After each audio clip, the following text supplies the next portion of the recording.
వనపర్తి జిల్లా కేంద్రంలోని గురుకుల పాఠశాలలో అంతర్జాతీయ యోగా డే నిర్వహించారు. ఈ కార్యక్రమానికి ముఖ్య అతిథిగా జిల్లా కలెక్టర్ ఆదర్శ సురభి, అడిషనల్ కలెక్టర్ వెంకటేశ్వర్లు హాజరై జ్యోతి ప్రజ్వలన చేశారు. యోగా అంటే జీవన యోగమని వారు తెలిపారు.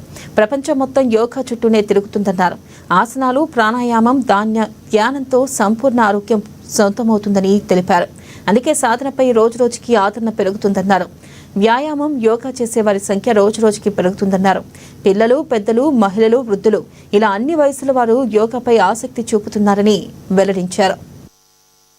ఇంటర్నేషనల్ యోగా డే దినోత్సవం మేము ట్రైబల్ వెల్ఫేర్ రెసిడెన్షియల్ కాలేజ్ వనపర్తిలో జిల్లా వ్యాప్తంగా ఇక్కడ మేము నిర్వహించుకున్నాం. దీంట్లో భాగంగా ఆయుష్ డిపార్ట్మెంట్ తరపు నుంచి యోగా ఇన్స్ట్రక్టర్ గారు మా అందరితోటి చక్కగా యోగా ఆసనాలు, ప్రాణాయామాలు అన్ని కూడా నేర్పించారు. యోగా దినోత్సవం అనేది మన దేశంలోనే పుట్టి పెరిగింది, కానీ మన దేశంలో ఇప్పుడు కొద్దిగా తగ్గిపోతుందనే కొన్ని ప్రచారాలు వస్తూ ఉన్నాయి.